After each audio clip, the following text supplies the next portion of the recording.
4 साल पहले बीजेपी ने खुद डिमांड उठाई थी लद्दाख को 6 शेड्यूल में डालने की। आखिर क्या कारण हो सकता है कि बीजेपी अब इस डिमांड को पूरा करना नहीं चाहती? ये कारण बड़ा दिलचस्प है और काफी प्रिडिक्टेबल भी है अगर आप बीजेपी की पॉलिटिक्स समझते हो। इनफैक्ट डिमांड ही नहीं, बीजेपी ने अपने मैनिफेस्टो में बिल्कुल ऊपर लिखा था कि हम लद्दाख को 6 शेड्यूल देंगे। ये देखिए इनके मैनिफेस्टो में क्लियरली क्या लिखा हुआ है। मैंने पहले भी दिखाया है, आज फिर दिखाऊंगा कि 2019 में जब ये संसद के चुनाव हो रहे थे, आपने पहले 3 बिंदुओं में लद्दाख को 6वें शेड्यूल में संरक्षित रखने का वादा किया था। सितंबर 2019 में यह पहली बार था कि national commission for scheduled tribes ने रेकमेंड किया था लद्दाख को 6 शेड्यूल में इंक्लूड किया जाए, लेकिन सरकार ने कोई एक्शन नहीं लिया। अगस्त 2020 में लद्दाख के लोगों ने पहली बार अपनी डिमांड सरकार के सामने रखी। सितंबर 2020 में इस चीज को लेकर पहला मास प्रोटेस्ट हुआ लद्दाख में।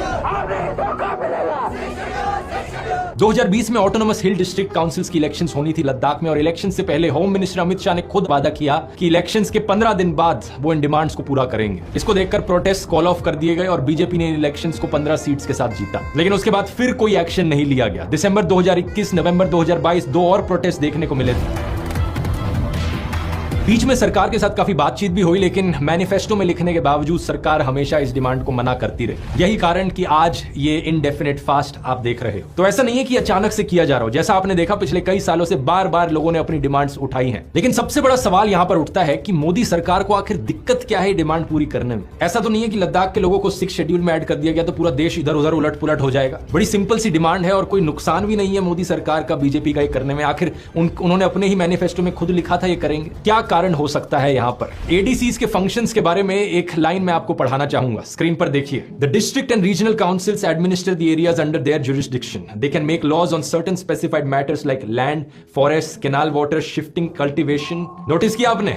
Lands, forest. इसका मतलब है कि अगर लद्दाख को 6 शेड्यूल के अंदर ऐड कर दिया गया तो मोदी सरकार के पास ये पावर नहीं रहेगी लद्दाख की जमीन के ऊपर। इसका मतलब लद्दाख की जमीन को, लद्दाख के जंगलों को प्रधानमंत्री मोदी अपने मित्र को नहीं बेच सकते। वो तो ये चाहते थे कि यहाँ के हर घाटी में खनन हो, माइनिंग हो, उद्योग लगे, और लद्दाख के लोगों को इसी बात का डर था। सोनम वांगचुक और लद्दाख के लोग नहीं चाहते कि उनकी जमीन को कॉर्पोरेट एक्सप्लॉयटेशन के लिए ओपन अप किया जाए। ऐसा करना ना सिर्फ वहां के लोगों से उनका अधिकार छीनना होगा, बल्कि देश के पर्यावरण के लिए भी बहुत खतरनाक होगा। लद्दाख एक बेहद सुंदर लेकिन इकोलॉजिकली सेंसिटिव हिस्सा है देश का। यहाँ के पहाड़, यहाँ की वादियां इतनी अनोखी हैं जैसी दुनिया में कहीं और नहीं। दुनिया की सबसे रेयर और एंडेंजर्ड एनिमल स्पीशीज यहाँ पर पाई जाती है, जैसे कि स्नो लेपर्ड या टिबेटन एंटीलोप।